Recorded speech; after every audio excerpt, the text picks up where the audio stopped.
mid waa halka kaga dhacday gaariga halka kaga dhacday midna tii labaadna waa gaariga halka inta kaga dhacday ku meerisay taayirka nafteeda lagu tagay in lagu dilo raah bulshada Facebook saarteen caadifad yar oo dad nagu dhex martay way jirtaa oo qaarkood committee mar ay soo qoreen waan samaan ku yeelina oo ku dilina hanjabaado ayaa jiray marka saawigan sila barka gaariga iyo qofka rasaas ridinay bise qoriguna waxa uu yahay waa akay waa qori weyn igamu dayn markii dambana rasaas mudaqday soo qabtay deedna saacadihii la soo dhaafay waxa taagneed xaalad la xiriidha ninkan dhinaciga taagan oo lagu magacaabo Sakariya Saciid Raagi oo sheegay in habeennimadii xalay la soo weeraray isla markaana rasaas badan lagu soo weeraray bal qaabka ay wax u dhaceen sidii loo soo weeraray iyo bal xaaladaasi sidii ahayd waqtigaasi oo xalay dhacday ayuu nooga warramayaa Sakariya Saciid Raagi Sakariya ku soo dhaw telefishinka Horyaal waxa sheegtay in lagu soo weeraray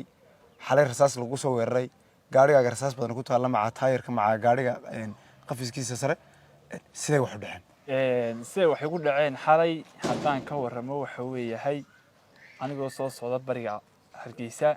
laamida maraya oo soo socda bariga Hargeysa xagaad ka timir waxaan ka imi dhanka iyo halaya ayaan markaan soo socday wadada soo socday intaan ay soo gaarin kaalmaha ayaa waxa dhacday gaarigan ka degay hawshadan iska soo dhamaystay ka bacdi markaan si gaarigii fuul ayaa waxa igu dhacday aan si laamidi gal rasaas baa igu dhacday midkii ugu horeeyay dadna waan istaagay muraayada ayaan dejistay ka bacdi markaan muraayada dejistay ayaan eegay qofka igu soo riday rasaasta waa nin dhalinyaro dada sodonka ku dhowdhow ka bacdi markaan saawigan sila barka gaariga iyo qofka rasaas ridinay bise qoriguna waxa uu yahay waa akay waa qori weyn igamu dayn markii dambana rasaas mudaqday soo qabtay deedna naftaydii waxaan door biday inaan naftayda la baxsado iyo gaarigaba oo aan gaariga xafray oo dhaqaajiyay ka bacdi saasan naftaydu la cararay markii rasaas aan kala gool ahayn igu dhacday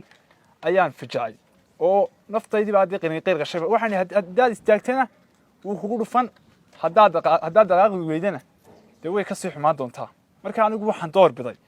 oo kaliya aan naftayda ku xakameeyay inaan naftaydii iyo maalkii aan watayba labadaba la dhaqaaqo gaarigii oo taayiriga toogtay ayaan dhaqaaqay oon la cararay oo taayirku fadhiyo waxba igu dhici kara wiil qalimi kara hadduu saa ku sii socoto markaad dhaqaaqday ee halkii rasaastu kaaga socotay ka soo dhaqaaqday xagee tagtay markaan dhaqaaqay waxaan tegey meherad halkaa ku taalla inaan garanayo ayaan meheradiisii gaariga ku hor jaray deedna waxaa kugu dhacay waxa ku nin baa rasaas ugu furay gaari cadow inta wata deedna ka bacdi gaarigii baan istaagay halkii baan gaariga iska dhigay kayga ma soconayo anigii baa gaari kale aan qaxaysanay gaari kale markaan qaxaysanay dhinacii gaarigu dhaqaaqo ah dhanka haleeya wadada 200 uu maray ayaan xaggaas aan dhaqaaqnay gaarigii waan weynay waan ka daba tagnay waan ka daba dhaqaaqnay waan weynay gaarigii dadkii halkaa joogay ayaan ku nidhi gaariga xaggan ma soo maray dadna waxay ugu yiraahdeen gaari cadow intani wuxuu maray wadadan 200 waa ka maray ee haleeyada dawa maraysa saa markii taa waan iska soo noqday gaarigii waan ku soo noqday taayirkii waan iska eegtay taayirkii waan la silcay oo ka bacdi waxay ugu dhacday taayirkii abwaashi taayirka ayaa ii furmi waayay oo waxay ugu noqotay inaan abaaro ilaa xilligii ugu dhacday iyo 12 habeen iyo barkii in halkiisi uu sii tagay maxay furmi weeyay waxay u furmi weyday waxa dhacday abwaash la furay mid kamida ay rasaasi dacalka goosatay baalkan ku furay shaaqbana ku furay ayaa qaban waayay way anu nimaadno hadaba xagaad markii waxaad ugu tir halayaan ka imi yaa kula socday markaa la ka timi kaliya baa qof ila ma socon maxaad halaya ka doontay marka hore halaya waxaan ka doonay arrimaan tagay ayaan tagay inaan walaalahay gaari wato ayaan tagay ma dhici kartaa in maadaama markaad halaya ka timi adigoo gaariga ka yara degay wadada gaariga ka dejiyay gaarigana ka degay rasaastu kugu bilaamatay ma naqan kartaa Sakariyo dad ay soo khilaafteen oo halaya isku soo khilaafteen in rasaasta ay kula dhaceen may wadada leesma khilaafi karo laamaha ammaanku waqti kasta way soo jeedaan oo magaalada Hargeysa ku sugannahay waa goobaha ugu ammaanka badan Soomaaliland ciidanka ammaankuna waqti kasta way soo jeedaan heegan bay ku jiraan ma la xidhiidha ciidankii oo ma tustay dhacdada ku dhacday haddaan ka warramo ammaanka waxaan horta marka hore la xidhiidhay oo aan la xidhiidhay goobta joogay guddoomiyihii halleeya kabacdi guddoomiyihii wuxuu la hadlay taliyihii kaantaroolka xagga shaloo raray idna wuxuu ku yidhi waa inaan baahalkan lagu rasaasiiyey ee bal noo kaalay deedna wuu noo yimid taliyihii wuxuu yidhi tus gaadhigay tus halkay rasaastu kaaga dhacay tus taayirka halkay meelahay oo dhan kaaga dhacay tus iyo waxaad kale gaadhiga ku sito i tus deedna waan soo cararay waan tusay waxaan ku yidhi taa rasaastu waa 4 mid way dul taagnaa ilaa inta taayirka laga furayey ilaa inta laga dhammeynayey waan mahad celinaya taliyaha kabacdi haddana waxaan soo cararay gaadhigayga ayaan dabada dambe furay saa ku yidhi taliye ma dhow yaan eed kaalaysa saarin gaadhigaygu waa kaasa eeg tooshka ku ile adiga askartan ku saaran boolisku ku ile tooshki bay ku ileeyeen gaadhigii waa la wada eegay gaadhigaygii waa la wada baadhay waxba ma sido waxaan ku yidhi ma dhow yaan eedlaysa saarin imikaba caddee deedna rasaasaan furay wuxuu yidhi inamadii goomaystay ku yidhi si wacan inay kula shaqeeya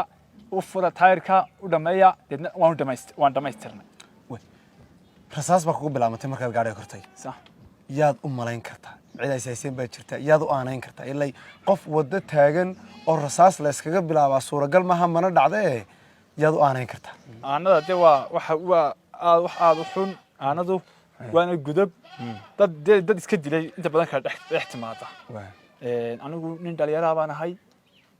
anigii daayay faamiligaygu ayaan aano looba haysan oo weligeed aanay dhicin faamiliga ka soo jeedan masjid raag ahaan dhammaantood ayaan aano mid walaalkii mid wax dilaan jirin aniga aan jirin qofkii ma hayo gaadhigii rasaasiyey ma hayo laakiinse wax media baraha bulshada Facebook saaragteen caadifad yar oo dad nagu dhex martay way jirtaa oo qaarkood committee mar ii soo qoreen waan samaan ku yeelinaa oo ku dilinaa hanjabaado ayaa jiray oo la igu seeran jabay anna ma ignore garayno bartiba hadalkoodii kama qaadin qisadan xay ugu dhacday koorti dad baa rasaas kugu riday saa sheegtay gaadhi cad oo yar oo wintana watay tirada dadka ma garanaysid tirada gata ma xaqiijinayo laakiinse waxaan xaqiijinayaa ninka rasaasta igu soo ridaya iyo ninka oo gaadhi dhaqaaqajinay ayaan xaqiijinayaa ninka la isaguna gaadhiga markuu ninka rasaasta igu waday gaadhiga hor taagnaa igu soo riday dadna waxay si lambarka gaadhiga halacso markaan muraayada dejinay bahal toosho weyn oo aad moodo kii gaadharka ayaan dhacday ka qabtay gaadhigaad ka degtay markaad gaadhiga ka degtay gaadhigan rasaasta kugu dhufanayay miyuu taagnaa goobta gaadhigan rasaasta igu dhufan doono haddaan ka waramo gaadhigan rasaasta igu dhufan doonaa markan aan gaadhigayga sidaa u galay ayuunbuu gaadhigu halkaas iga soo qabtay waddaduu ka soo baxay isla markaan si saa u gal waddadaba rasaas unbo ii manaacay qofka rasaasta soo ridayay waa hal qof aad sheegtay muuqiisii ma garanaysaa rasaasta noocu kugu soo ridayay ma qori buu ku isticmaalayay ma baastoolad buu ku isticmaalayay nooc ma ku isticmaalayay rasaasta horta la adeegsaday haddaan ka warramo waxa weeyahay waa rasaas qoriya akaybu ahaa waxa ku cadaynaysa inuu taaha indhahaygan anigu ku arkayay mid kale way ku soo cadaynaysaa saxafeedad jeceshay waan ku cadaynayaa taayirka daawihiisa igu jira baaskooda kama dhex bixi karto wax saanta loo dul istaago lagu dhuftay mooyee laakiinse ninka rasaasta igaga garaacay meel 20 mitir jirta akaybu isticmaalo ilaa muuqa qofka ma garanaysid muuqa qofka haddaan sheego waxa weeyahay waa dada ninkaasi ilaa dada 30 waxaan u xidhnaa dhar safaariya oo gacmo gaaba lambarka halaacsan ma sii gaariga waa indhii tooshka liiga siilay naftaydii baan ciil biday inaan naftayda baxsado oo gaarigayga iyo maalkayga waxay kala baxsado waad dhaqaaqday markii rasaasta ku bilaabantay waad dhaqaaqday waad carartay markaad dhaqaaqdaad meeshii koobta ka tagtay gaarigii iyo qofkii rasaastay mii ka daba imaadeen markii rasaasta layla dhacay ee laygu waday aan anigu cararayaan dhaqaaqay aan ka socday wax yarba markaan ka socday iyo saa uga socday ayaan istaagay anigu bal gaarigii rasaasta kugu rinuu kaa daba yimi inuu ka xareeg haba yaraatay gaarigii igama daba iman toos buu sii socday uu sii daayay waxaan idhi tawbiya gaari ku siiyay ka daba tagtay markaan waxa ku rajo weyn ka bacdi inta kaan soo gaari inta gaari xidhan ka tabato nasiibkaaga ka sii waayay gaarigiina toos buu socday tirada rasaasta gaariga ku taala inagoo eegi doonaa dhanka kameradan tus doonaa waa imsa tirada rasaasta gaariga ku taala waa 4 midho rasaas 3 daawahay iga dhaceen midna dhinaca gaariga kaga dhacday haddaan ka waramo halkay iga dhacday rasaastii la igu furay xalay habeenimo xalay ahaa mid waa halka iga dhacday gaariga halka kaga dhacday midna tii labaadna waa gaariga halka intii kaga dhacday ku meerisay tii taayirka halka dambe ka baxday tii saddexaad waa taayirka halka daloolisay daawaha dhamay adag wada halka daloolisay tii afraadna waa taa oo waxay ugu dhacday markii